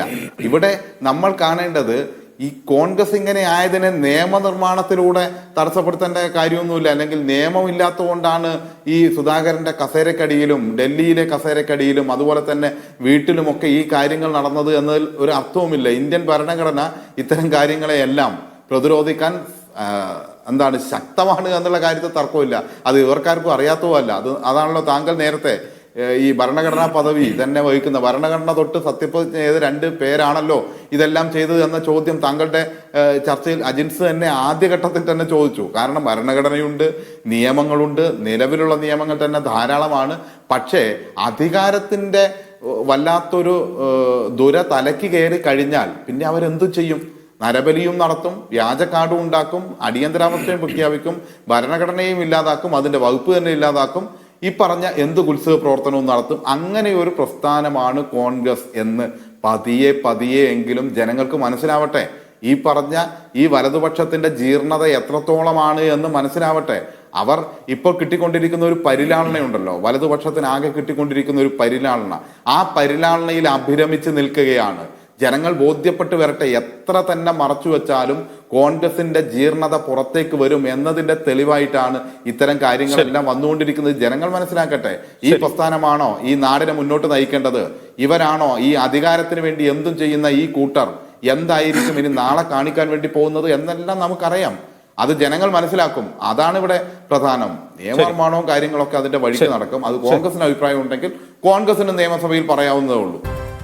അതിഥികളിലേക്ക് തിരികെ. ശ്രീ അജിത് കുമാർ, മഹാരാഷ്ട്രയിൽ വലിയ തോതിലുള്ള ഇത്തരത്തിലുള്ള അന്ധവിശ്വാസങ്ങളും അനാചാരങ്ങളും ഉണ്ടായിരുന്നു. അതിനെതിരെ നരേന്ദ്ര ധാബോൽക്കർ ഉൾപ്പെടെയുള്ള ആക്ടിവിസ്റ്റുകൾ നടത്തിയിട്ടുള്ള പ്രവർത്തനങ്ങൾ നമുക്കറിയാം. അവരുടെ പ്രവർത്തന ഫലമായി അവർ തന്നെ ഉണ്ടാക്കിയ ഒരു ബില്ലാണ് പിന്നീട് അവിടെ അന്ധവിശ്വാസത്തിനെതിരെ നിയമമായി മാറിയത്. അത് നിയമമായതിനു ശേഷം ഇത്തരം പരിപാടികളൊക്കെ അവിടെ കുറവുണ്ട് എന്നാണ് പലരും റിപ്പോർട്ട് ചെയ്യപ്പെടുന്നത്. കേരളത്തിൽ ഇതിന് നല്ല മാർക്കറ്റുണ്ട്. നമ്മൾ എത്ര കണ്ണടച്ചിട്ട് കാര്യമില്ല, കേരളത്തിൽ ഈ പറയുന്ന ആഭിചാര ക്രിയകൾക്ക്, കൂടോത്രത്തിനൊക്കെ നല്ല മാർക്കറ്റുണ്ട്. അപ്പോൾ ഇതിനെ നിയമം മൂലം തടയേണ്ടത് സർക്കാരിൻ്റെ ബാധ്യതയാണ്. സർക്കാർ അങ്ങനെ ചെയ്യുമെന്ന് നിയമസഭയിൽ പ്രഖ്യാപിച്ചതാണ്. ഇപ്പോൾ CPM-ൻ്റെ ഒരു MLA KD പ്രസന്നൻ തന്നെ ഒരു ബില്ലുണ്ടാക്കി, സ്വകാര്യ ബില്ല് അവതരിപ്പിച്ചതാണ്. അത് വേണ്ട, സർക്കാർ തന്നെ കൊണ്ടുവരും എന്നൊക്കെ പറഞ്ഞിരുന്നു. ഒന്നും ഉണ്ടായില്ല. എന്തുകൊണ്ടാവും സർക്കാർ ഇത്തരം ഒരു നടപടിയിൽ മടിച്ചു നിൽക്കുന്നത്? അജിംസ് വളരെ പ്രസക്തമായ ഒരു ചോദ്യമാണിത്. പക്ഷേ എനിക്ക് തോന്നുന്നത് കേവലം നിയമനിർമ്മാണം കൊണ്ട് മാത്രം ഇങ്ങനെയുള്ള കാര്യങ്ങൾ നിരോധിക്കാനോ അല്ലെങ്കിൽ ഇല്ലായ്മ ചെയ്യാനോ കഴിയും എന്ന് നമുക്ക് അങ്ങനെ വിശ്വസിച്ചുകൂടാ. നമ്മൾ ഇപ്പോൾ കേരളം നമ്മൾ സമ്പൂർണ്ണ സാക്ഷരത, സംസ്കാര സമ്പന്നം എന്നൊക്കെ നമ്മൾ ഒക്കെ പറയുന്നെങ്കിൽ പോലും ഈ അന്ധവിശ്വാസങ്ങളും അനാചാരങ്ങളും ഈ പറഞ്ഞ പോലെയുള്ള ആഭിചാര ക്രിയകളും ഒക്കെ നന്നായിട്ട് നടക്കുന്നുണ്ട് നമ്മുടെ കേരള സമൂഹത്തിൻ്റെ വിവിധ തലങ്ങളിൽ. നമ്മൾ ഒരുപക്ഷെ പറയും ഉത്തരേന്ത്യയിൽ ഇതുപോലെ നരബലിയോ അല്ലെങ്കിൽ മൃഗബലി ഇപ്പോഴും നമുക്കറിയാമല്ലോ. അസമിൽ ഗോഹത്തിയിൽ കാമാഖ്യ എന്ന് പറഞ്ഞ ക്ഷേത്രമുണ്ട്, ബ്രഹ്മപുത്രയുടെ പരിസരത്തുള്ള ഒരു കാമാഖ്യ ക്ഷേത്രം. ഞങ്ങൾ ഒരു മാധ്യമപ്രവർത്തകരുടെ ഒരു സംഘം ഞങ്ങൾ ദേശീയ പത്രപ്രവർത്തക ഫെഡറേഷൻ്റെ ദേശീയ സമ്മേളനത്തിന് പോയപ്പോൾ അവിടെ സന്ദർശിച്ചതാണ്. അപ്പോൾ ഞങ്ങൾ ചെല്ലുന്നതിന് ഒരു ഏതാനും മിനിറ്റുകൾക്ക് മുമ്പ് പോലും അവിടെ ഒരു മൃഗബലി നടന്നിരിക്കുന്നു. ഒരു പാവം കുഞ്ഞാടാണ് അവിടെ ബലിമൃഗമായത്. അവിടെ അപ്പോഴും രക്തം തളം കെട്ടി കിടക്കുകയാണ്. ആ രക്തത്തിൽ കൈ മുക്കി അത് നെറ്റിയിൽ അണിയുന്ന സ്ത്രീകളെ ഒരുപാട് പേരെ കണ്ടു. അതോടൊപ്പം തന്നെ ആ കാമാഖ്യ ദേവിയുടെ തന്നെ പല പ്രതിഷ്ഠകളും അവിടെയുണ്ട്. അത് ഞാൻ വിശദീകരിക്കുന്നില്ല. അവിടെയൊക്കെ ഈ ചൂടുതുണം കൊണ്ട് തേക്കുന്നത് നമ്മൾ കണ്ടുകൊണ്ടിരിക്കുക. അതൊരു പക്ഷേ നമ്മൾ പറയും ഉത്തരേന്ത്യയിലോ അല്ലെങ്കിൽ നോർത്ത് ഈസ്റ്റിലോ എന്നൊക്കെ പറയാം. പക്ഷെ കേരളത്തിലും ഇതൊക്കെ തന്നെ നടക്കുന്നുണ്ട്. നമ്മുടെ തൃശ്ശൂർ ജില്ലയിൽ വിശ്വാസികൾ ക്ഷമിക്കുക, നമ്മുടെ തൃശ്ശൂർ ജില്ലയിൽ ചില മഠങ്ങളുണ്ട് നമ്മുടെ തൃപ്രയാറിൻ്റെയൊക്കെ അടുത്ത്. ആരെ അതിശയിച്ച് പറയല്ല, അവിടെ ഈ പറഞ്ഞ പോലെ അവിടെ ചാത്തനാണ് ദൈവം, കുട്ടിച്ചാത്തനും ചാത്തന്മാർ നമ്മളെ സഹായിക്കുമെന്ന് പറയാം, ചാത്തന്മാർ വരുത്തും എന്നൊക്കെ നമ്മൾ സിനിമയിലെ ഡയലോഗുകൾ കേട്ടിട്ടില്ലേ. ഇപ്പോഴും അവിടെയൊക്കെ എന്തുമാത്രം ആളുകളാണ് പോകുന്നത് ഓരോ കാര്യങ്ങൾക്ക് പ്രാർത്ഥിക്കാനോ അല്ലെങ്കിൽ കാര്യസാധ്യത്തിനോ ഒക്കെ വേണ്ടി. അപ്പം അങ്ങനെ ഒരു നിയമം മഹാരാഷ്ട്രയിൽ ഒരു പക്ഷേ ചെറിയ മാറ്റം ഉണ്ടായിട്ടുണ്ട് എന്ന് നമുക്ക് മാധ്യമ വാർത്തകളിൽ നമുക്ക് വിശ്വസിക്കാമെങ്കിൽ അത് അത്രയും ശുഭോദർക്കമായ കാര്യം. പക്ഷേ ഒരു കേവലം നിയമനിർമ്മാണം കൊണ്ട് മാത്രം ഇതിനെ തടയാൻ കഴിയും എന്ന് വിചാരിക്കുന്നത് മൗഢ്യമാണ്. അതോടൊപ്പം തന്നെ അത് ഞാൻ ആ കാര്യത്തിൽ ശ്രീ സജീഷ് പറഞ്ഞതിനോട് യോജിക്കുകയാണ്. അതോടൊപ്പം അദ്ദേഹം പറഞ്ഞ ചില കാര്യങ്ങളോട് നമുക്ക് വിയോജിക്കാതെ വയ്യ. ഒന്നാമതിപ്പോൾ എന്താ പറയുക, ചത്തത് കീചകനെങ്കിൽ കൊന്നത് ഭീമൻ തന്നെ എന്നുള്ള ഒരു മുൻവിധിയൊന്നും ഇക്കാര്യത്തിൽ വേണ്ട. ഇതിനകത്ത് കേവലം രാഷ്ട്രീയമായിട്ട് മാത്രം ഒതുങ്ങേണ്ടത് ഇതൊരു കോൺഗ്രസ് പാർട്ടിക്കുള്ളിൽ മാത്രം ഒതുങ്ങുന്നതുമല്ല. കമ്മ്യൂണിസ്റ്റ് പാർട്ടിയിലെ എത്രയും നേതാക്കന്മാർ നമുക്കറിയാം വഴിപാടുകൾ നടത്തുന്നുണ്ട്.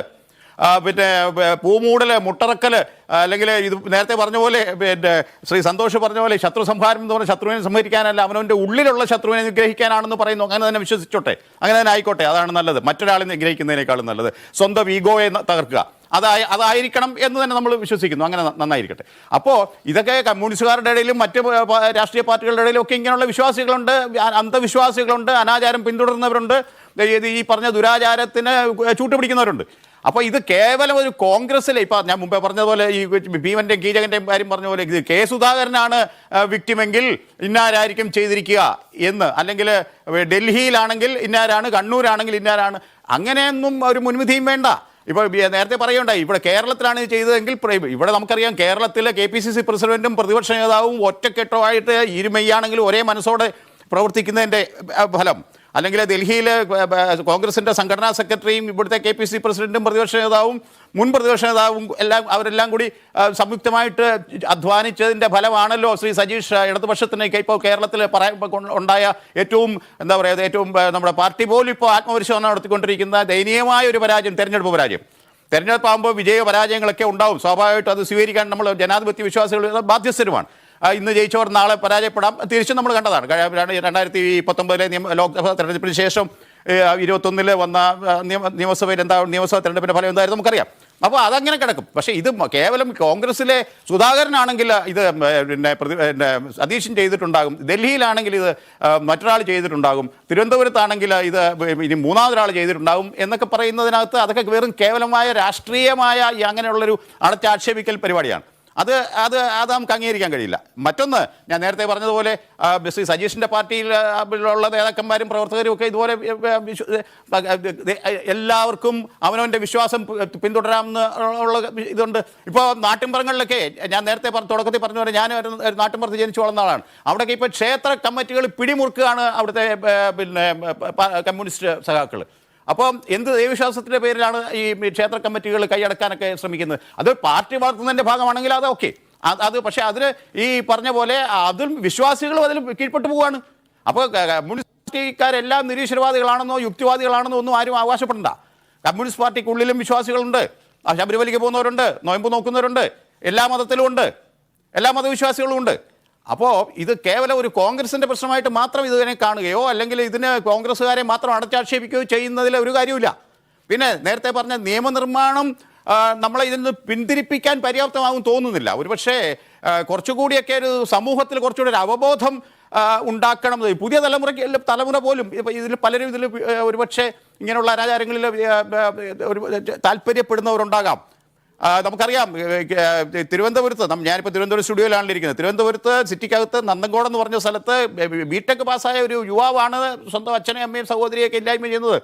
അവൻ എന്തോ ഒരു ദുസ്വപ്നത്തിൽ അവൻ കണ്ടു. അപ്പോൾ അതിൻ്റെ പേരിൽ അവന് പിന്നെ ഈ ആത്മാവ് ശരീരം വെടിഞ്ഞു പോകുന്ന കാഴ്ച നേരിട്ട് അവന് കാണണം എന്നുള്ള പേരിലാണ് ഈ ഹീനകൃത്യം ചെയ്തത്. 4 പേരെ ഇല്ലായ്മ ചെയ്യാൻ ഈ 22 വയസ്സുകാരന് ഒരു മടിയുണ്ടായില്ല.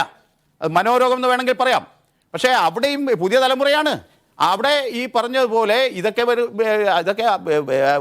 അയാഥാർത്ഥ്യമാണ്. യാഥാർത്ഥ്യത്തിൽ നിന്നും ഒട്ടും യാഥാർത്ഥ്യബോധത്തോടെ അല്ല ഇതൊന്നും അല്ല, ക്ഷമിക്കണം, ഇതിനകത്തൊന്നും ഒരു യാഥാർത്ഥ്യവുമില്ല എന്നുള്ള ബോധ്യം പുതിയ തലമുറയ്ക്ക് ഉണ്ടാകണം. അപ്പോൾ നിയമനിർമ്മാണത്തെക്കാൾ ഒരു പക്ഷേ അങ്ങനെയുള്ള ഒരു അവബോധം സമൂഹത്തിൽ സൃഷ്ടിക്കാനായിരിക്കണം ഊന്നൽ നൽകേണ്ടതെന്ന് തോന്നുന്നു. പിന്നെ ഈ പറഞ്ഞ പോലെയുള്ള ഈ എലന്തൂർ എന്ന് പറഞ്ഞ സ്ഥലത്തെ പത്തനംതിട്ട ജില്ലയിലെ അവിടെ നടന്ന നരബലിയെക്കുറിച്ചൊക്കെ പിന്നീട് അതിൻ്റെ കേസ് നമ്മുടെ നാട്ടിൽ നിയമ സംവിധാനം അങ്ങനെയാണല്ലോ, കേസ് അവധി വെച്ച് ഇങ്ങനെ നീണ്ടുപോകും. അപ്പോൾ അത് ഈ പറഞ്ഞ പോലെ അവയവ മാഫിയ ഉണ്ടായിരുന്നോ, അല്ലെങ്കിൽ അത് അങ്ങനെയൊക്കെ കേട്ടു, ഫ്രീസറിനകത്ത് വെച്ചിരുന്നു ശരീരത്തിൻ്റെ ചില ഭാഗങ്ങളിൽ നിന്നൊക്കെ പറഞ്ഞു. അപ്പോൾ ഇതൊക്കെ കേവലം നിയമനിർമ്മാണം കൊണ്ട് തടയാൻ കഴിയില്ല. ഒന്ന്, പിന്നെ ഇതൊരു കേവലം ഒരു രാഷ്ട്രീയ പാർട്ടിയെ മാത്രം ആക്ഷേപിക്കാൻ വേണ്ടി ഇത് ഉപയോഗിക്കേണ്ട കാര്യവുമില്ല. പിന്നെ ആ പാർട്ടി തന്നെ ഇതിനെക്കുറിച്ച് തുറന്ന് ചർച്ച ചെയ്യുകയും ആത്മപരിശോധന നടത്തുകയൊക്കെ വേണം. ഒറ്റപ്പെട്ട ശബ്ദങ്ങൾ ഉണ്ടായി എന്ന് ശ്രീ അജിംസ് തന്നെ പറയുണ്ടായി. അത് യൂത്ത് കോൺഗ്രസ്സുകാരോ വിദ്യാർത്ഥി സംഘടനക്കാരോ ഒക്കെ ഇതിനെക്കുറിച്ച് ചിന്തിക്കണം, പാർട്ടിയും ചിന്തിക്കണം. അപ്പോൾ ഇതിപ്പോൾ ആരുടെയെങ്കിലും നേരെ നമ്മൾ വിരൽ ചൂണ്ടുന്നതിന് മുമ്പായിട്ട് ഇത് എന്താണ് ഇതിൻ്റെ പിന്നിലുണ്ടായത്, അല്ലെ എന്താണെന്നുള്ളതിനെക്കുറിച്ച് അന്വേഷണം നടത്തണം. ഒരുപക്ഷെ അന്വേഷണം എങ്ങും എത്തത്തില്ലായിരിക്കും, നമ്മളാരും കണ്ടിട്ടില്ല. നേരത്തെ ഈ പറഞ്ഞ പോലെ 3 അടി മണ്ണ് കുഴിച്ച് അവിടെ കൊണ്ട് ഇത് കൊണ്ടുവരാൻ ആരുടെയും മുൻവെച്ച് ചെയ്യുന്നതല്ല. പക്ഷേ ഇപ്പോൾ നമുക്കറിയാം, നിരീക്ഷണ ക്യാമറകളും ഒക്കെ ഉള്ള ഒരു സംവിധാനം ഉള്ളപ്പോൾ ഇത് വേണമെങ്കിൽ കണ്ടുപിടിക്കാവുന്നതേ ഉള്ളൂ.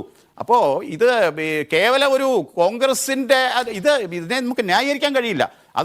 ഒരു പാർട്ടിയെ മാത്രം ഇതിൽ അടച്ചാക്ഷേപിച്ചിട്ടും കാര്യമില്ല.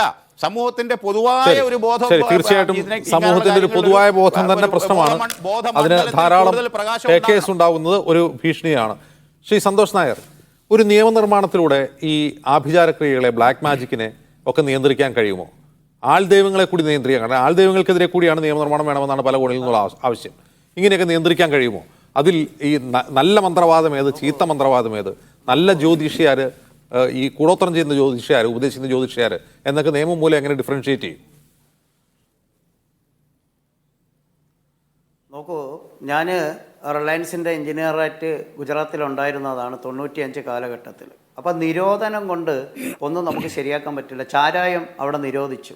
ഏറ്റവും കൂടുതൽ ചാരായം സുലഭമായി കിട്ടുന്ന ഒരു സംസ്ഥാനം ഗുജറാത്താണ്. നമുക്ക് നിയമം കൊണ്ട് നിരോധിക്കും തോറും അത് വളരും. അത് ഏത് ഒരു സംഘടനയെ തന്നെ നിരോധിച്ചാലും അവർ ഡബിളായിട്ട് വളരും. അത് നമ്മൾ ചെയ്യുന്നത് വളരെ തെറ്റാണ്. ഇപ്പോൾ മഹാരാഷ്ട്രയിൽ താങ്കൾ പറഞ്ഞു, മഹാരാഷ്ട്രയിൽ ഞാൻ ഇടയ്ക്കിടയ്ക്ക് പോകുന്നതാണ്, എൻ്റെ ഓഫീസ് പോലും അവിടെ ഉണ്ട്. ഏറ്റവും കൂടുതൽ ഇപ്പോഴും അന്ധവിശ്വാസങ്ങൾ കേരളത്തിനേക്കാളും കൂടുതൽ അവിടെ നടന്നുകൊണ്ടിരിക്കുകയാണ്. അപ്പോൾ നിങ്ങൾ ഏത് ബേസിലാണ് അത് പറഞ്ഞതെന്ന് എനിക്ക് അറിഞ്ഞുകൂടാ. എനിക്കത് ഈ ഫീൽഡിൽ നിൽക്കുന്നത് കൊണ്ട് നമുക്കത് അറിയാൻ പറ്റും. മഹാരാഷ്ട്രയിൽ വലിയ വലിയ പൈസക്കാരാണ് ഇതിൻ്റെ പുറകെ വരുന്നത്. നിയമം കൊണ്ട് നിരോധിക്കുക എന്ന് പറയും തോറും ഇപ്പോൾ നിങ്ങൾ ഇവിടെ നിരോധിച്ചു കേരളത്തിൽ, ഇവിടെ ഉള്ളവർ നേരെ കോയമ്പത്തൂർ പോകും, അല്ലാന്നുണ്ടെങ്കിൽ കന്യാകുമാരിയിൽ പോകും. അപ്പോൾ ഇതങ്ങനെയല്ല, ഒരു ബോധവൽക്കരണമാണ് ഇതിന് ആവശ്യം. വരുന്ന തലമുറയിൽ അന്ധവിശ്വാസങ്ങൾ, ഇപ്പോൾ ക്ഷേത്രപ്രവേശന വിളംബരം, നമ്മുടെ മന്നത്ത് പത്മനാഭൻ, ശ്രീനാരായണ ഗുരുദേവൻ, അപ്പോൾ ഇവരൊക്കെ നിരോധിച്ചല്ലേ. ഇപ്പോൾ നമ്മൾ മെഡിസിനിൽ ഒരു പ്രോബ്ലം വരുന്നു, മെഡിസിനിൽ ഒരു കംപ്ലയിൻറ്റ് വരുന്നു, ഉടൻ തന്നെ നമുക്ക് മെഡിസിൻ നിരോധിക്കാൻ പറ്റില്ല. ഇപ്പോൾ കത്തി കൊണ്ട് ഒരാൾ കുത്തുകൊണ്ട് മരിക്കുന്നു, കത്തിയെ നിരോധിക്കാൻ പറ്റില്ല. ട്രെയിൻ അപകടം പറഞ്ഞാൽ അത് നിരോധിക്കാം. അങ്ങനെ നോക്കിയ രാജ്യത്ത് നമുക്ക് ജീവിക്കാൻ പറ്റില്ല. പിന്നെ കേരളം പോലുള്ളൊരു സംസ്ഥാനത്ത് ഇത് പ്രാവർത്തികമല്ല. നമ്മൾ ജാതി മതഭേദമന്യേ തുല്യരായിട്ട് ജീവിക്കുന്നതാണ്. എൻ്റെ വീട്ടിനപ്പുറത്ത് അബ്ദുള്ള ഉണ്ട്, ഇപ്പുറത്ത് ജോസഫുണ്ട്, ഇവിടെ സന്തോഷ് നായരുണ്ട്. ഒരു കാര്യം വന്നാൽ നമ്മൾ 3 പേര് സഹകരിക്കുന്നു, അവിടെ വയ്ക്കുന്ന ഫുഡ് നമുക്ക് തരുന്നു, നമ്മൾ സഹോദരങ്ങളെപ്പോലെ ജീവിക്കുന്നു. അപ്പോൾ ഇത് നിരോധിക്കുകയാണെങ്കിൽ അവിടെ ഇത് വിദ്വേഷം ഉണ്ടാവും. അത് ഇവിടുത്തെ ഗവൺമെൻറ്റിന് അത് മനസ്സിലായി. ഇടയ്ക്ക് ഇങ്ങനെ ഒരു ബില്ല് വന്നിട്ട് പോലും അത് വേണ്ടാന്ന് വെച്ചത് അതുകൊണ്ടായിരിക്കണം. ഇപ്പോൾ ജ്യോതിഷം നിരോധിച്ചെന്ന് വയ്ക്കുക, ജ്യോതിഷം നിരോധിക്കാൻ പറ്റില്ലെങ്കിൽ കോടതി അലക്ഷ്യമാവും. സുപ്രീം കോടതി വിധിയുണ്ട് 2017. അത് നിരോധിക്കണമെങ്കിൽ എല്ലാ കോഴ്സും നിരോധിക്കേണ്ടി വരും. എക്സ്പെർട്ട് കമ്മീഷൻ വെച്ചൊക്കെയാണ് അത് ചെയ്തത്. അതുകൊണ്ട് അത് പറ്റത്തില്ല. അപ്പോൾ ജ്യോതിഷം നിരോധിച്ചാൽ അമ്പലങ്ങളെല്ലാം അടഞ്ഞു കിടക്കും. അമ്പലങ്ങൾ അടഞ്ഞു കിടന്നാൽ ഹിന്ദുക്കൾ മര്യാദയ്ക്കിരിക്കുമോ? ഇപ്പോൾ അവരത് ചെയ്യുന്നു, മുസ്ലിങ്ങൾ അത് ചെയ്യുന്നു, ഹിന്ദുക്കൾ ഇത് ചെയ്യുന്നു, ക്രിസ്ത്യാനികൾ ഇത് ചെയ്യുന്നു. തമ്മിലടിയും കലാപം ഉണ്ടാവും കേരളത്തിൽ. ഞാനൊരു വീഡിയോ തന്നെ അതിനെക്കുറിച്ച് യൂട്യൂബിൽ ചെയ്തിട്ടുണ്ട്. നമ്മുടെ നാട് അങ്ങനെയാണ്, പെട്ടെന്നൊന്നും ചെയ്യാൻ പറ്റില്ല. അതുകൊണ്ടാണ് വിവേകാനന്ദൻ പറഞ്ഞത് കേരളം ഒരു ഭ്രാന്താലയമാണ് എന്നുള്ളത്. നമ്മുടെ മൈൻഡ് സെറ്റ് അങ്ങനെയാണ്. പിന്നെ അവിടെ വാശിയായി, വൈരാഗ്യമായി, പ്രോബ്ലമായി. അതുകൊണ്ട് ഈ ഗവൺമെൻറ്റിന് ഇപ്പോൾ അത് നിയമം കൊണ്ടുവന്ന് നിരോധിക്കേണ്ട ആവശ്യം വരുന്നില്ല. ഇതിന് ക്രിമിനൽ പ്രൊസീജിയർ ചെയ്യാനുള്ള വകുപ്പുകളുണ്ട് നമ്മുടെ ഭരണഘടനയിൽ. ഇപ്പോൾ ഒരാൾ ക്രിമിനൽ ചെയ്തു, നരബലിയാണെങ്കിൽ അതിന് ക്രിമിനൽ പ്രൊസീജിയർ അനുസരിച്ച് നമുക്ക് ആക്ഷൻ എടുക്കാം. നിയമം കൊണ്ട് നിരോധിക്കുക എന്ന് പറഞ്ഞാൽ അത് ശരിയായിട്ടുള്ള കാര്യമല്ല. അത് ഞാൻ മനസ്സിലാക്കിയ ഒരു കാര്യമാണ്. ഇപ്പം എനിക്ക് ബാംഗ്ലൂരിൽ ഓഫീസുണ്ട്, ചെന്നൈയിലുണ്ട്, ഇവിടെ എല്ലാം ഞാൻ കണ്ടുവരുന്ന ഒരു കാര്യം, വിശ്വാസികൾ ദിനംപ്രതി വർദ്ധിച്ചുകൊണ്ട് വരികയാണ്. അതെന്താണ് കാര്യം?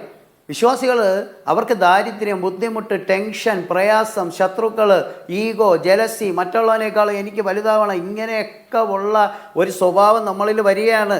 അപ്പോൾ സ്വാഭാവികം നമ്മൾ എന്ത് ചെയ്തിട്ട് നമ്മൾ ആ പദവി നേടണം, ഇല്ലെങ്കിൽ നമ്മൾ എന്ത് ചെയ്തിട്ട് അത് കൈക്കലാക്കണം, ഇങ്ങനെ ഒരു ചിന്താഗതി വരുന്നിടത്തോളം മനുഷ്യൻ ഇനി അങ്ങനെ പോകൂ. കാലത്തിനൊരു രീതിയുണ്ട്. 2000-ഓടെ ലോകം അവസാനിക്കുമെന്ന് പറഞ്ഞു. 2000-ന് ശേഷം വരുന്ന മനുഷ്യൻ മൃഗങ്ങളെക്കാളും മോശമായിട്ട് മാറും.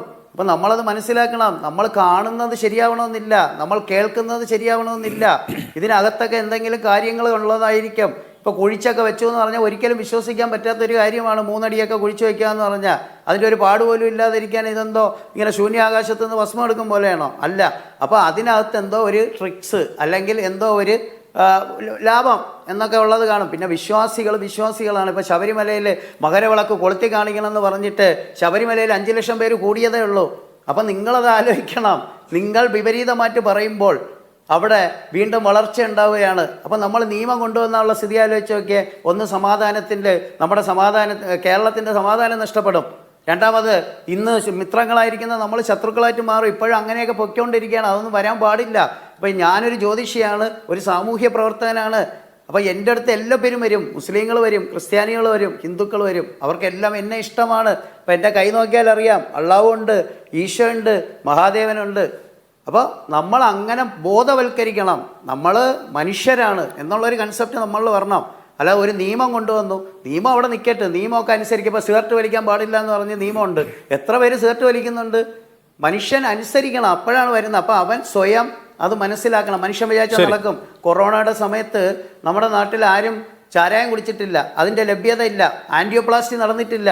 2.5 വർഷം കൊണ്ട് ആൻറ്റിയോപ്ലാസ്റ്റി നടന്നത് വളരെ കുറവാണ്. അപ്പോൾ ഇത് ചൂഷണത്തിൻ്റെ ഭാഗമാണ്. ചൂഷണം അങ്ങനെ വരാൻ പാടില്ല. അപ്പം നമ്മൾ ബോധവൽക്കരിക്കണം, അവരെ പറഞ്ഞ് മനസ്സിലാക്കി കൊടുക്കണം. വിശ്വാസികൾ 97%, നിരീശ്വരവാദികൾ 3%. അപ്പോൾ അത് വെച്ച് ഇതിനകത്തൊന്നും ചെയ്യാൻ പറ്റില്ല. അത് താങ്കൾ വ്യക്തമായിട്ട് മനസ്സിലാക്കണം. ശരി, ശ്രീ പ്രശാന്ത്, നിയമം കൊണ്ടൊന്നും ഒരു കാര്യമില്ല, ആളുകളെ ബോധവൽക്കരിക്കുകയാണ് വേണ്ടതെന്നാണ് പറഞ്ഞത്. ആര് ബോധവൽക്കരിക്കും പ്രശാന്ത്?